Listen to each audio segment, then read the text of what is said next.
Сәлем достар, оразаларыңыз қабыл болсын.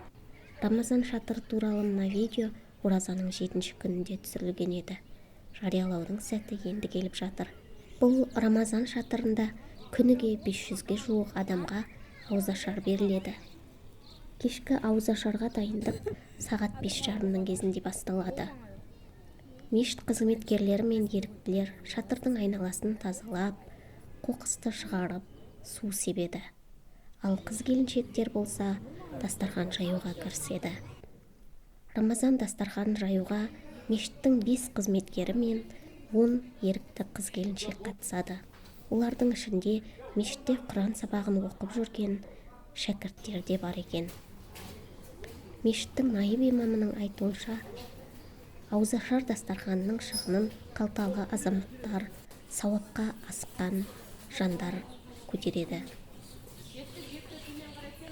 Кейде бір азамат 2-3 күннің ауызашар дастарханын жайса, кейде 2-3 азамат бірігіп, бір күннің дастарханын мойнына алады екен.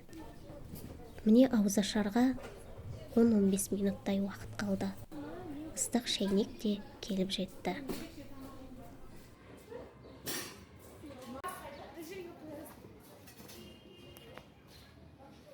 Ер адамдар дайындаған ыстық тамақ та келіп жетті. Қыз-келіншектер қаз-қатар болып тұрып, ыстық тамақты дастарханның үстіне қойып жатыр.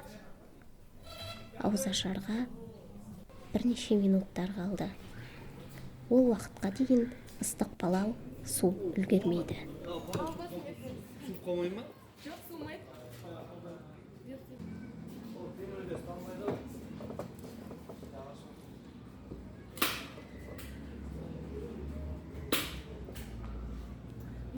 Шатырдың ішіне Рамазан айының қасиеті туралы 24 хадис ілінген. Мұндағы мақсат ауызашарға келген кісілер осы хадистерді оқып, білімін арттырсын дегені.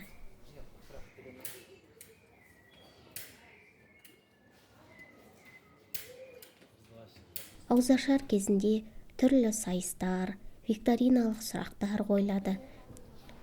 Міне жас балалар жарапазан айтудан жарысып жатыр. Оразаңыз қабыл болсын, лайекелжан. Алшық сартоққа, салшық сартоққа симаса, 5 теңге алшық. Ауызашарға келген кісілер ұлттық аспаппен ән шырқайтын музыкалық топтың әніне сусындап отыр.